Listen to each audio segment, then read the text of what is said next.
Fala aí, pessoal, tudo bem com vocês? Estamos aí de volta para mais uma questão aí de direito tributário no exame de ordem. E aí, atendendo a alguns pedidos, eu quero tratar com você hoje de uma questão que foi trazida no exame número 30, e essa questão tratava de TCMD. Vamos dar uma olhadinha na questão para ver como que a questão veio trazida pela banca para a gente aí. Vamos lá. Lá diz a questão o seguinte: Otávio, domiciliado no estado X, possui ações representativas do capital social da sociedade Beta SA, com sede no estado Y, e decide doar parte da sua participação acionária a Mário, seu filho, então domiciliado no estado Z.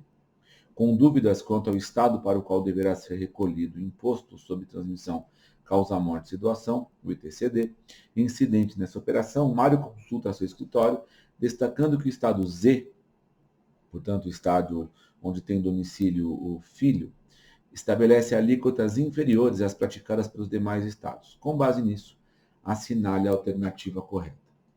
Essa questão é aquela típica questão que é feita para encher o saco no que tange a várias informações. Então, ele começa tratando acerca de uma doação, e vamos tratar já do objeto da doação, né? Mas a doação, sendo que a empresa que estaria relacionada com essa doação está em um estado, o doador está em outro estado e o donatário em outro estado, e sugere ainda, com clara intenção de indução de erro, que o estado de onde está domiciliado o donatário tem alíquotas menores, ou portanto sugere aí um benefício mais interessante se o imposto for pago para o estado de onde está domiciliado o donatário. Né? Então essas são as questões aí que a pergunta traz para a gente, e aí eu quero chamar a sua atenção para a questão do objeto doado. Olha lá o que a gente tem na questão. Lá ele fala que o Otávio, que é o doador, ele tem ações representativas do capital social da sociedade Beta, que está sediada no estado X, e quer doar essa participação, ou parte dessa sua participação, para seu filho. Então, o que a gente enxerga aqui é que o Otávio está doando para o Mário, seu filho, direitos sobre as ações que ele detém na participação societária, na participação acionária que ele tem lá na empresa. E aí, a gente sabe, então, são esses os pontos que a gente tem que destacar. O que está sendo doado? Os direitos sobre uma empresa, um controle acionário, de forma que a sede da empresa, objeto aí dessa transmissão, está num estado, o doador está em outro estado e o donatário está em outro estado. Então, são 3 estados diferentes por objeto da doação.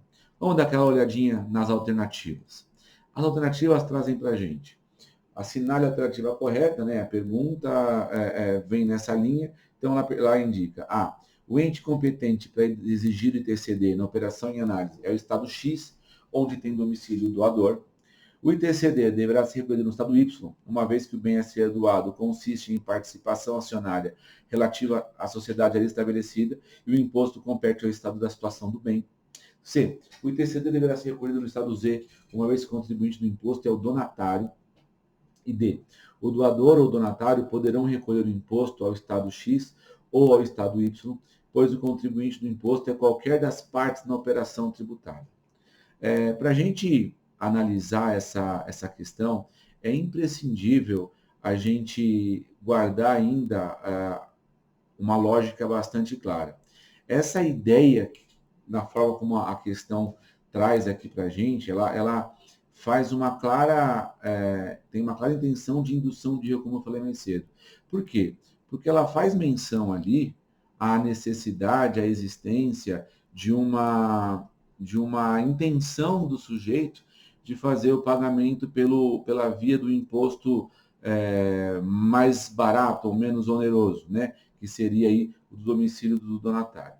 A verdade é a seguinte, pessoal: quando a gente olha para o CTN, o Código Tributário Nacional, ele coloca, quando a gente olha lá para o artigo 42, por exemplo, que qualquer das partes envolvidas na operação tributada é que são contribuintes do imposto.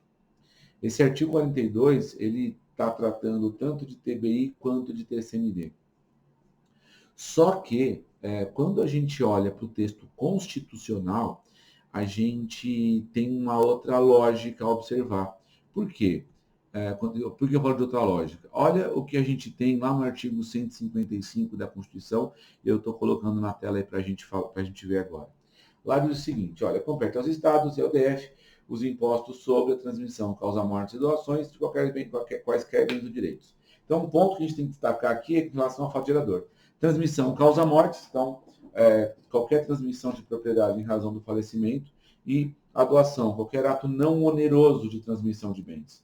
Né? Então, transmissão de propriedade a título não oneroso ou em razão da morte. E aí ele coloca, o imposto do inciso 1, relativamente aos bens imóveis e respectivos direitos, compete ao Estado da situação do bem ou ao Distrito Federal. 2. Relativamente aos bens móveis, títulos e créditos, compete ao Estado onde se processa o inventário e o rolamento, ou onde tiver domicílio o doador ou ao Distrito Federal. Notem o seguinte, essa redação, tanto do inciso 1 quanto do inciso 2 do parágrafo 1º, elas falam aqui, guardam relação com o Estado que tem competência para receber a grana do nosso ITCMD. Ele não está falando aqui de quem tem ou quem não tem que pagar, se é doador ou se é donatário. A questão não trata disso.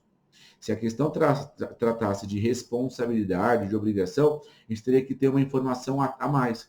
Por quê? Conforme fala o artigo 42, qualquer das partes que estiverem envolvidas na obrigação tributária, como dispuser a lei. Por se tratar de um imposto estadual, cada estado fixa a sua forma de contribuinte ou de responsável. Pode até acontecer, no caso como esse, que o estado fixe o doador como contribuinte, o donatário como responsável, por exemplo. Mas a questão não é essa. A questão, ela quer saber acerca de quem tem obrigação de fazer, a quem é destinado o valor do imposto. Vamos voltar nas alternativas. Olha, ele quer que a gente assinale a correta. O ente competente para exigir é o Estado X, onde mora o doador. O Estado, na alternativa B, deverá ser pago ao Estado Y, uma vez que o bem a ser doado é uma participação acionária e o imposto competiria ao Estado da situação do bem. C, deverá ser pago ao Estado Z. D, doador ou donatário poderão recolher o imposto X ou ao Estado Z, pois o contribuinte é qualquer das partes. Essa alternativa não tem o menor sentido. Por quê?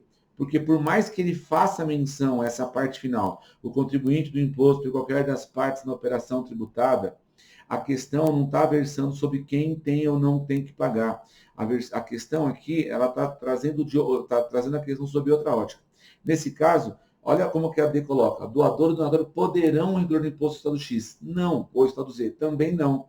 Por quê? Por força do mandamento constitucional, lá do nosso artigo 155, a gente enxerga que ela tem a necessidade aí de estabelecer, existe uma necessidade de estabelecer o critério já constitucional na competência. Então, quando o parágrafo primeiro coloca, quando for bem imóvel, quando for direito, compete ao Estado da situação do bem, acabou. Quando ele fala, relativo aos bens móveis, vai ser pago ao Estado onde se processar o inventário ou onde tiver domicílio doador, acabou também. Ou seja, quando a gente olha aqui para o nosso texto constitucional, a gente enxerga, eu vou colocar aqui em cima a telinha, a gente enxerga que na questão dos bens imóveis, independente se doador ou se donatários venham a pagar, a competência é do imóvel no estado onde ele estiver fixado. Quando for bem imóvel. E quando for bem imóvel, a gente enxerga aqui onde tiver domicílio doador ou onde se processar o inventário ou arrolamento. Nesse caso, nessa questão, o que a gente vai ter? A figura do artigo 155, aqui, ela é determinante para que a gente possa apresentar a resposta adequada. Nesse caso, a resposta correta é a resposta trazida pela alternativa A. O ente competente para exigir o TCD na operação em análise é o Estado X, onde tem domicílio doador. Por que as outras não se encaixam? O Estado Y, por mais que seja a sede da empresa, não faz diferença porque ele não está doando a empresa, não está doando o imóvel, ele está doando direito sobre alguma coisa e aí encaixa naquele inciso 2 do nosso artigo 155. Tá? A alternativa C deverá ser recolhida ao estado Z, porque o contribuinte do imposto é o donatário, também não tem o menor sentido, porque a gente viu aí a questão da regra atinente à natureza do bem doado, né? Nesse caso, é o bem imóvel, os direitos sobre a empresa, não é bem imóvel, tá bom? E aí, já que nós mencionamos ITCMD, vale a pena a gente dar uma sapeada aqui no que fala a parte, o inciso 3 do artigo 155, e olha como que ele coloca lá, que é importante para a gente entender também. Terá competência para a sua instituição, regulada por lei complementar. A, se o doador tiver domicílio ou residência no exterior. B, se o de cujos possuía bens ou era residente ou domiciliado ou teve seu inventário processado no exterior. Pessoal, detalhe aqui. Essa lei complementar de que trata aqui o nosso artigo 155, inciso 3, seria uma lei complementar federal. Tá? Então, a lei complementar federal que regulamentasse isso. Então, verifique que ele exige essa matéria por lei complementar. Então, quando o doador tiver domicílio fora do país, quando o falecido possuía bens ou era domiciliado fora do país, ou ainda que tenha tido seu inventário processado fora, será de competência da lei complementar tratado o tema. Tá? Então, hoje, a bem da verdade, nós temos um dilema, porque não existe essa lei complementar fixada, não existe essa regra fixada, e os estados, o estado de São Paulo faz isso, por exemplo, cria sua própria legislação estabelecendo esse critério, se valendo da figura que está no artigo 24 da Constituição, da competência legislativa plena. Então, os estados se valem disso para eventualmente cobrar e tributar dessa forma, o que acaba sendo para a gente uma situação bastante controversa, e o próprio Tribunal de São Paulo está discutindo isso e afastando, em regra, a cobrança do TCMD nessa operação para o Estado de São Paulo pela carência de lei complementar. Tá bom? E aí, por fim, inciso 4. Terá suas alíquotas máximas fixadas pelo Senado Federal. Pessoal, diferentemente do IPVA, que o IPVA pode ter as alíquotas mínimas fixadas pelo Senado Federal, aqui no ITCMD, o que o Senado pode fazer é fixar a alíquota máxima. Nesse caso, hoje, a norma vigente hoje é a Resolução 9 de 92, que foi editada lá em 1992, logo depois aí da Constituição, um pouco depois, né? E essa resolução fixou o ITCMD no teto em 8%. Então, hoje, nenhum estado pode cobrar mais do que 8% a título de TCMD. Mesmo sendo um tributo federal, o que aconteceu foi que a Constituição fixou para que o Senado estabelecesse essa norma, e quando ela fixa que o Senado estabeleça essa norma, ele estabelece isso de forma a dar essa competência legislativa aí para fixação, o que não fere em nenhum momento o princípio aí da legalidade. Tá? Então, o que a gente enxerga é que o Senado pode fixar no máximo. E só um parêntese. Nesse caso aqui, o que o Senado fez quando fez a Resolução 9 de 92 foi estabelecer que o ITCMD poderá ser progressivo como forma de aferir capacidade contributiva. Ou seja, quanto maior o patrimônio doado ou transmitido, maior poderá ser a alíquota. Cada estado faz a sua regra. Então, tem estados que vão de 0 a 8, tem estados como São Paulo, por exemplo, que cobra 4 de todo mundo, independente aí de progressividade. Cada estado determina a sua regra se valendo da competência constitucional, o que faz aí é ficar limitado ao teto que a resolução estabeleceu. Tá legal? Com isso, a gente vai fechando aí mais um encontrozinho nosso. Espero que tenha te ajudado, tenha te auxiliado. Qualquer coisa, manda mensagem, espero suas dicas, comentários e sugestões. Beleza? Um abraço para você. Qualquer coisa, qualquer problema, conta comigo aí. Um beijo, tchau, tchau.